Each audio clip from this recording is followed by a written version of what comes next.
Krishna in Vrindavan. And we're going to be talking about Krishna and the cowherd boys going out for a forest picnic and killing of Aghasura. So we're reading from Canto 10, Chapter 12, the killing of the demon Aghasura. Let's sing. Krishna, Krishna, Krishna, Krishna, Krishna, Krishna, Krishna, hey. Krishna, Krishna, Krishna, Krishna, Krishna, Krishna, Krishna, hey. Krishna, Krishna, Krishna, Krishna, Krishna, Krishna, Raksha Mam. Krishna, Krishna, Krishna, Krishna, Krishna, Krishna, Pahimam. Rama, Raghava, Rama, Raghava, Rama, Raghava, Raksha Mam. Krishna, Keshava, Krishna, Keshava, Krishna, Keshava, Pahimam. Om Namo Bhagavate Vasudevaya. Om Namo Bhagavate Vasudevaya. Om Namo Bhagavate Vasudevaya. All right. So Krishna is getting to be a big boy now. He's going out into the forest every day with his friends. He's not staying at home with Mama every day anymore. And so one day he decides that he wants to have a big forest picnic. So he wakes up and he tells Mother Yashoda that today they want to have a feast in the forest. And so Mother Yashoda, she makes all of these snacks, little crunchy fried snacks, fried in ghee, and she gets little pots and fills them up with like semi-solid condensed milk and chopped fruits, and she mixes flat rice with the yogurt and fruits and condensed milk and all these things. And then she packs it. She packs so much. She makes enough for not only for Krishna, but for all the boys, because she made a lot. And then all the boys come to meet Krishna to get ready to go. And so Krishna, when the boys come, he gives the food to them. He like starts dividing it all up between all of the boys. And there's a lot of boys. And then they get their cloths and they're packing it up like that. And so Mother Yashoda's like, oh no, he's giving it all away. Then she goes making more. And so they have tons of prasadam. And so every boy has his little cloth, like kind of like a bandana that they fill up with all these like nice fresh made crackers and samosas and like flat rice and yogurt and condensed milk little pots and all this. So they tie it all up in the cloth. And then they have their sticks for herding the cows. So they tie it on the end of the stick and they put it over the shoulder and they head out to the pasturing grounds. And they all have that lunch bag. And they also have different things, like they have flutes. They have those little like pond pipes, you know, and they have buffalo horns that they blow. So they have all these musical instruments. And so they're going out, it's like a big Harinam procession. They're all playing their instruments, they're all singing and they're dancing and they're playing and they're having a lot of fun.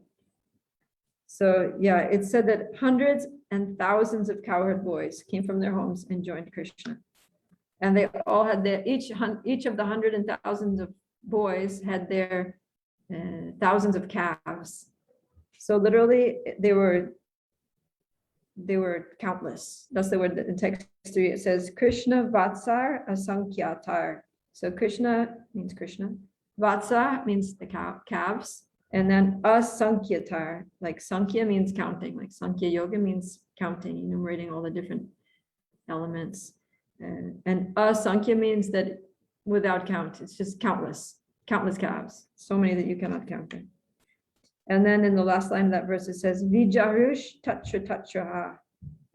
That Tatra means here and there. So they're just going here and there and doing what? Vijaru, playing, only playing, just simply enjoying.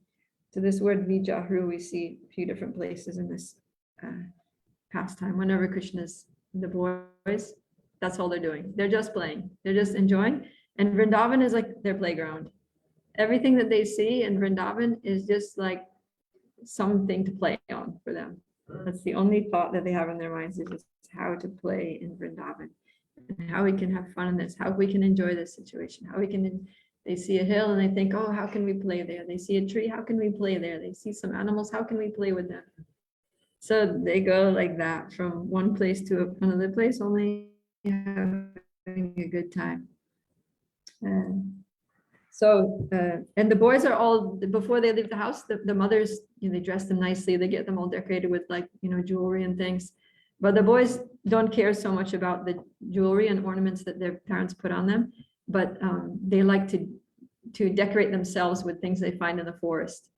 So they find some like red berries and they make necklaces and put those on, and they get the different like oxides, there's different like stones that if you get them wet and you rub them, then it makes different colors like browns and reds and purples and yellows. And they make all these like natural mineral like pastes.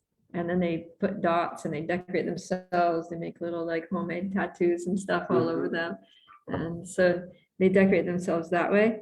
And they also get like bunches of flowers and peacock feathers and leaves and things, and they make them into different decorations. They put those things all over in their hair and their armbands and stuff.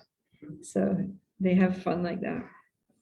So then they're going around, they're all decked out with forest things, and they're playing, and they have all the lunch bags on the end of the stick. So then one boy sneaks up from behind and he pulls the lunch bag off the stick.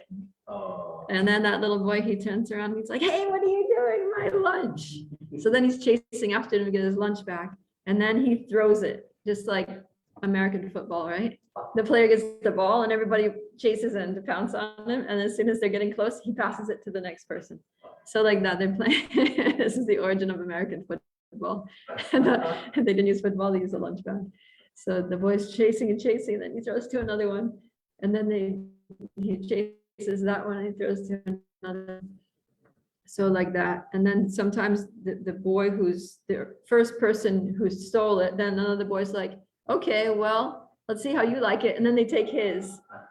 So then there are all these lunch bags that are flying around. And then the first boy who still didn't get his lunch back, after he gives up, he gets tired and he just starts crying. And then they all laugh and give him back his lunch. Boys, right? They bring the little guy to the point of tears. So boys there. So yeah. Then sometimes Krishna would be just like enthralled with the beauty of the Vrindavan forest, and he would wander to look at some nice scenery up ahead, and then the boys would notice that he's way up there. So then they go running to try to catch him. I'll get to Krishna first. No, I'll get to Krishna first. So they're racing, they're sprinting, they're running as fast as they can, they're neck and neck, and then they touch Krishna. And then the one boy says, I got him first. And I said, no, I was first. And then they have an argument, who touched Krishna first? And then Krishna turns around, he's just like, who cares? It doesn't matter who touched me first, because they're about to have a punch up over it. So you guys stop, it doesn't matter. Yeah. And then what else? So yeah, sometimes they would just stop. They would find a nice clearing where there's like nice soft grass, and they would get out their musical instruments and they would have like a jam session with the musical instruments. So they're like rocking, one's playing the buffalo horn, one's playing the flutes, another one's got kartals, and another one is like, making some rhythm, and they're dancing.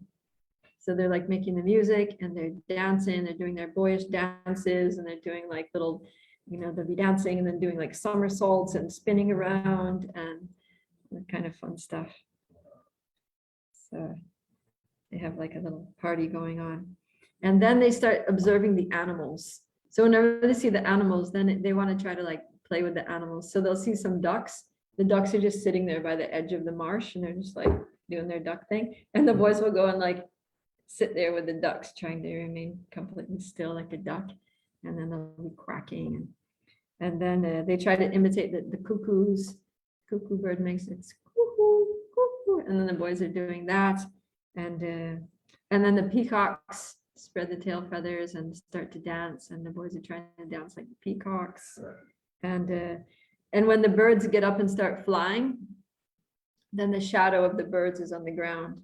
So then they'll be chasing the shadow, trying to see who can like step on the shadow of the bird first. And so they do all these things. And then the monkeys, of course, the monkeys in Vrindavan are very famous, and the boys would play with them a lot. So don't try this when you actually go to Vrindavan, otherwise it can be quite dangerous. But they used to make funny faces at the monkeys, because Like if you go to Vrindavan and you see a monkey, if you look a monkey in the eye, and especially if you make a face, he'll do the same. He'll go like that. And it's really scary. Or sometimes I'll go, whoo, and then sometimes I go, they'll like show their teeth, and that's really scary because those monkeys in Vrindavan, they have big fangs, like literally like that. So when they show their teeth, it's like, you just imagine that tooth about that long, like gonna sink into you if he decides to bite you. So these big papa monkeys and their big fangs. So the boys, but of course that time the monkeys weren't so evil, I think. Now they're just like really terrible. But the boys would play with them. They would make faces, and then the boys would make faces. And then sometimes what the monkeys do in Vrindavan, they'll make a face. They won't just go, they won't just make a face, but they'll kind of like pretend that they're jumping at you. They'll be like, and it's actually scary because you think they are going to pounce on you. And they're so strong. They're like really strong.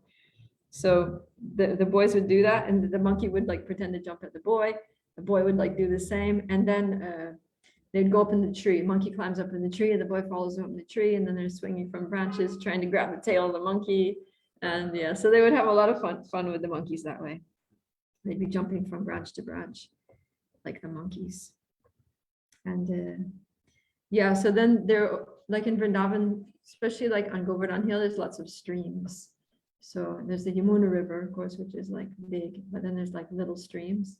So they would watch the frogs jumping there, and they would get in the river and imitate the frogs jumping from stone to stone. So, and then they would come to a well, and they would shout into the well, like something like Haribo, and then I'd hear back, Haribo, and then they would say, who's down there? And he was like, ah! And they're like, it's me, like that. And then as it keeps coming back, so then they're having like this conversation with the echo. You're gonna die today. And then the echo's like, die today. Anyways, they're like so then they start cursing and having like this big battle with the the voice in the well, and they're all just laughing. They're all saying funny things, and then it's coming back in a funny way, and they're like laughing. So yeah. And then there's this nice verse that's a very famous verse at the end here. It's text 11. Itam satam brahma sukhanubhutya dasyam gatanam paradaivatena mayashritanam naradarakena sakam vijahru krita punya punjaha.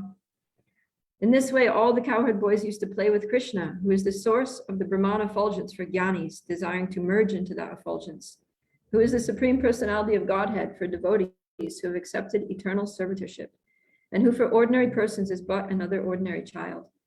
The cowherd boys, having accumulated the results of pious activities from many lives, were able to associate in this way with the supreme personality of Godhead.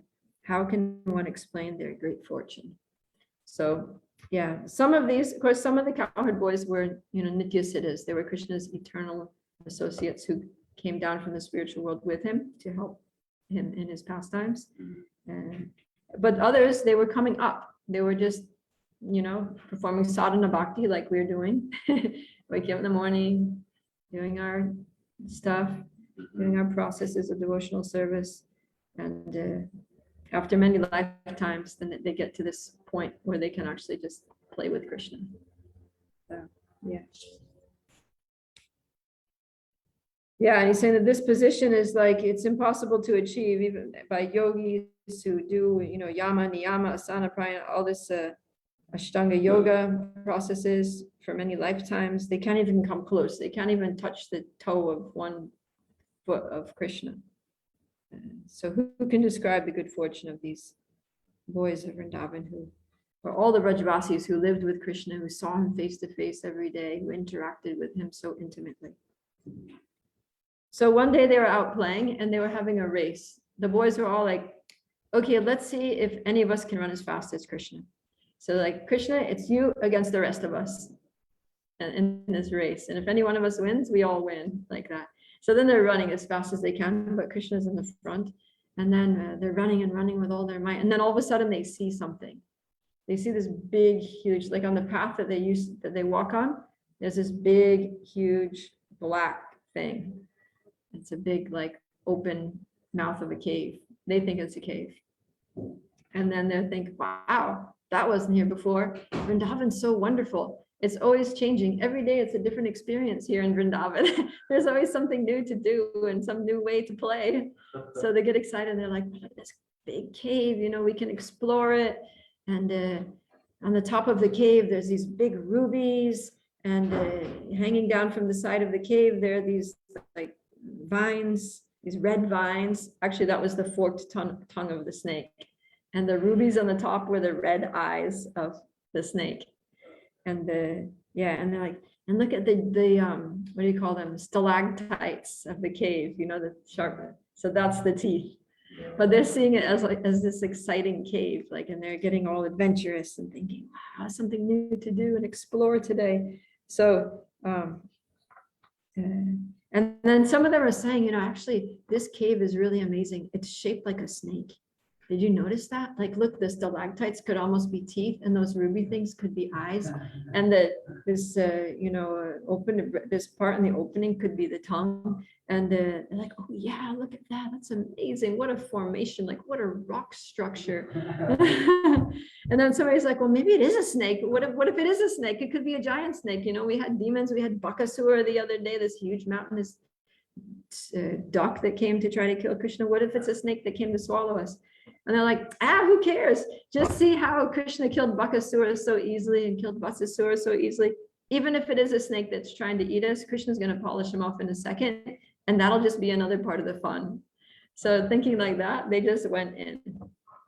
And then Krishna is, of course, Aghasura. He's the younger brother of Putana, and Aghasura is the younger brother of Putana and Aghasura. So he's thinking, this Krishna, he killed my older sister, he killed my older brother, and now he's just having a good time. How can that be? Somebody who's such a murderer, so cruel and wicked and heartless, how can they be allowed to have such a good time in life? He should suffer, he should die too. Like that. So out of his envious, seeing all them, you know, enjoying themselves, he can't tolerate their enjoyment. So he wants to go there and kill. And also he's an assistant, he's, you know, a servant of Kamsa. So he wants to please Kamsa too. So for all these reasons, he wants to kill Krishna. So the boys go in the mouth, and Aghasura is like, he doesn't really respond. He's just staying there like frozen because he's waiting for Krishna. Like he doesn't mind killing the boys, but it's not really his target. His target is Krishna. So Aghasura is like, and he's thinking, if I can kill Krishna, I can offer him like Pinda to my departed ancestors, my departed older brother and sister. Krishna will be the suitable offering for them. And then after that, I don't need to worry about the Brajabasis, because when Krishna is dead, they'll all basically just die out of despair. So in that way, it'll be good. I'll solve everything. So then, yeah, Aghasura was huge. He was 8 miles long. And when he opened his mouth, the bottom jaw was on the ground, and the top part of the top jaw was like touching the clouds. Or some descriptions, it says it was like all the way up to the heavenly planets. It was that big. So, yeah. And so the boys started going in, and they're smelling, you know, because they're walking into his mouth, and his breath stinks because he eats a lot of animals, and the animals are just rotting in his belly, and it just smells like decomposition, like dead, rotten fish. And they're just like, what is that horrible smell? They're like, oh, probably all the dead things he ate. But they don't mind, you know, they're just like in this mood of playing, and they're just oblivious to all that. And so then in the meantime, Krishna is standing. There's that famous picture of Krishna where he's just like, oh my God, I can't believe these boys. They're walking straight in the mouth of that demoniac snake who's like going to eat us all. And the verse here says that, let's see. Yeah, the boys thought it was a statue made in the shape of a great python for the enjoyment of their pastimes. Yeah. And then I'm trying to find that verse where it says that Krishna is like, this is really getting out of hand. Oh, yeah, it's here. Text 27. Krishna saw that all the cowherd boys who did not know anyone but him as their Lord had now gone out of his hand and were helpless, having entered like straws into the fire of the abdomen of Aghasura, who was death personified. It was intolerable for Krishna to be separated from his friends, the cowherd boys. Therefore, as if seeing that this had been arranged by his internal potency, Krishna was momentarily struck with wonder and unsure what to do. So this is Krishna, because he's also under the influence. I mean, this is all happening by his internal potency. And actually talks about this because he says, well, how is it that they're playing, they're having such a great time, and then all of a sudden this demon shows up and disturbs their fun? Like, how can that happen? Because Krishna is the supreme enjoyer, he doesn't get disturbed. There can't be any, like, impediments to his enjoyment.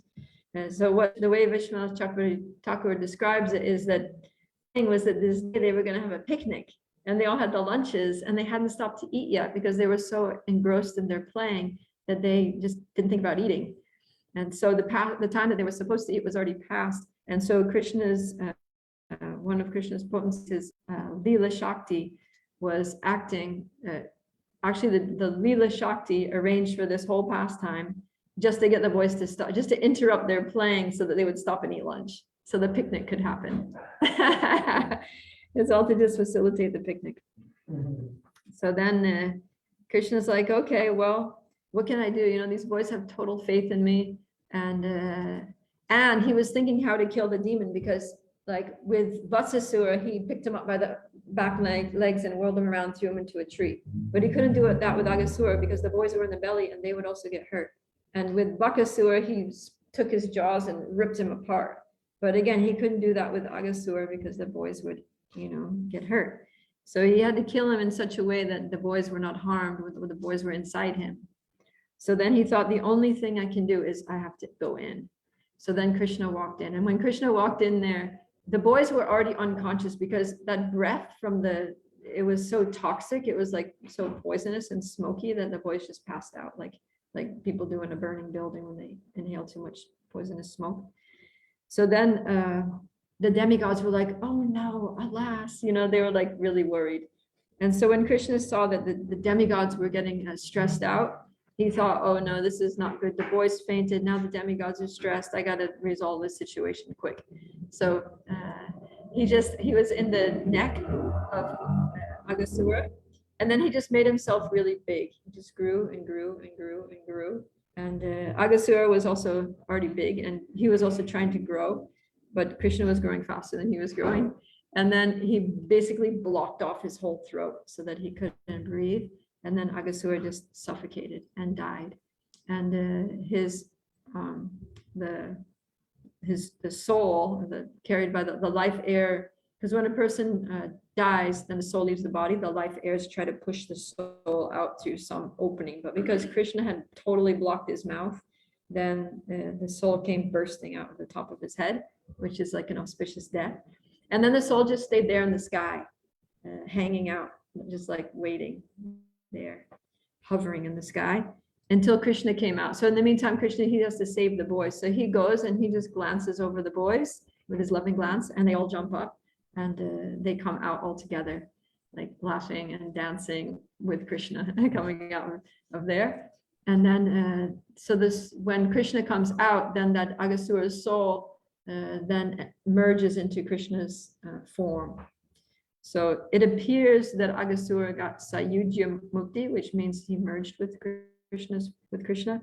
But the Acharyas explain that he actually got Sarupya Mukti, which means that he got a form like the Lord in Vaikuntha.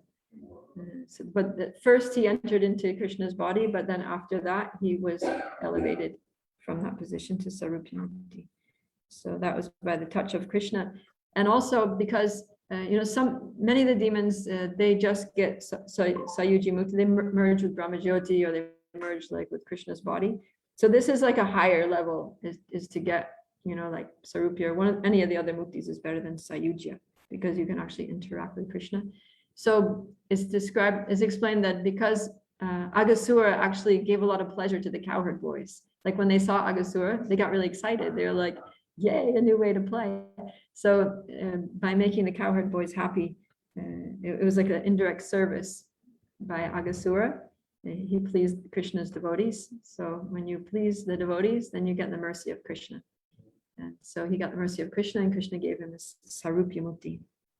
And he even continued to please the devotees after his demise, because after some time, Aghasura's body dried up, And it became like a playground that they actually became actually like a cave that they could go in, and they would like do rock rappelling, climbing up his body. They'll get their ropes because they have the ropes for tying up the cows, and they would lasso one of his spikes on his back, and then they'd climb up and they'd rappel down and like slide down his back to his tail, and they would have a good time. It was like a play structure for them. So yeah, let's see what else.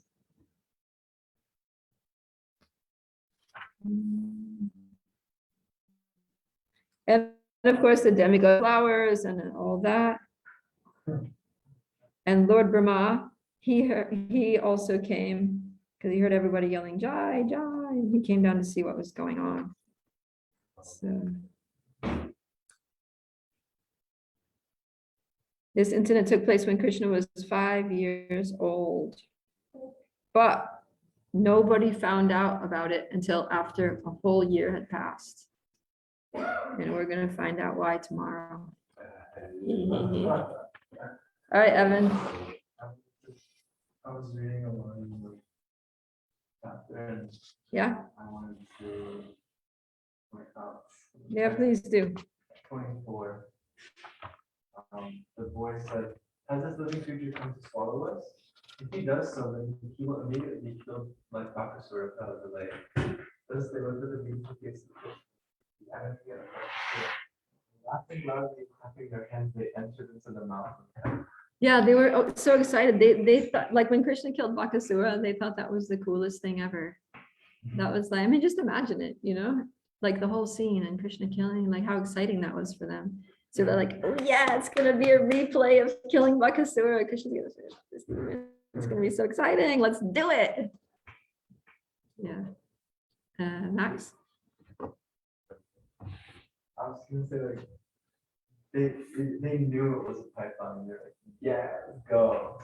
And then also I wanted to point out that when Krishna killed Aghasura, Yeah. it says his eyes rolled here and there and popped out. Yeah. Yeah. Doing. It's like a cartoon almost. You know the cartoons when yeah. Okay. Wait. I wanted to share something here that I had here.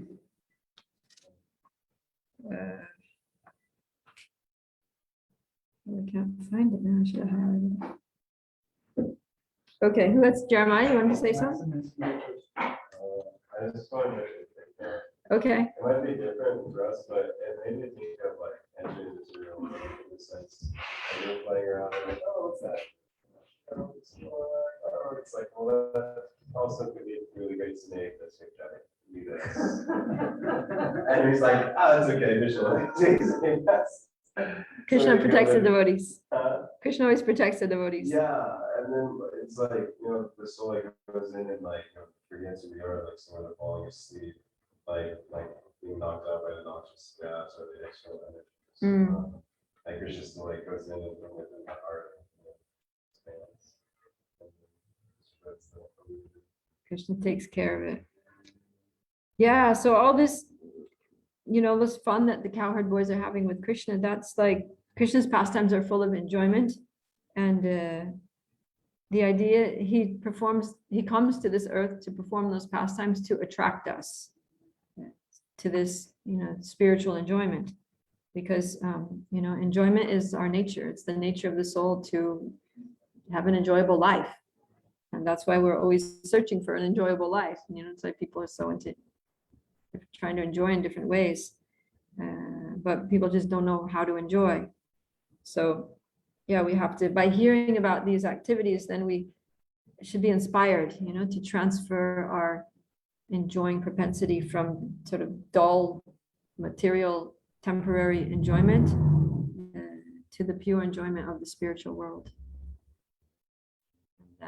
Yeah, just by remembering these pastimes, I was reading, there's so many nice purports here. It's talking about how just by remembering these pastimes, even for a little bit, even if we just remember like momentarily Krishna's pastimes, even if we just think of Krishna momentarily, then we get so much benefit, so much, purification. And yeah. Yeah, it says here, diverting even a little of one's attention towards Krishna and activities in Krishna consciousness immediately enables one to achieve the highest perfection of life. Oh, this is what I wanted to read. For Vaishnavas who are somewhat advanced or fully aware of the glories and potencies of the Lord, Srimad Bhagavatam is a beloved Vedic literature. After all, we have to change this body. If we do not care about Bhagavad Gita and Srimad Bhagavatam, we do not know what the next body will be. But if one adheres to these two books, Bhagavad Gita and Srimad Bhagavatam, one is sure to obtain the association of Krishna in the next life. So the point is that we're all going to leave this body. Everybody's going to die. The soul is going to leave the body, and we don't know where we're going. Most people don't have a clue where they're going after death. So, but if we study Bhagavad Gita and Srimad Bhagavatam, then we understand, that there's another reality. There's an eternal spiritual reality, which is where the soul is meant to be, which is where we want to go. And there are all these pastimes, like we're hearing about Krishna the Cowherd Boys, it's going on there. And so we can be like, yeah, that's where I want to go. And we can cultivate the desire to go there. And the more we read about it and the more we, purify our hearts, then that becomes like a reality for us. And by cultivating, and we get a taste for it. As he's saying, that someone who's a little advanced in Krishna consciousness, they're very attached to the Srimad Bhagavatam, because this is our life. This is like where it's at, and this is where we're going. This is where we want to go. And by hearing about it, then we're sure to obtain the association of Krishna in the next life. That's how potent it is here in these pastimes. So, if we somehow or other remember Krishna at the end of our life will be successful. So yeah, just to try to practice remembering Krishna now. The more we remember Krishna in this life, like even though our mind doesn't naturally go to Krishna, but we have to sometimes, coax our mind over to Krishna, force our mind a little bit to go to Krishna, and then gradually it starts going automatically. And then at the time of death, our mind will go to Krishna, and we will go to Krishna. Okay, we're over time by a few minutes. So, Granthara Srimad Bhagavatam ki jai, Srila Prabhupada ki jai, Gaur Premanandi.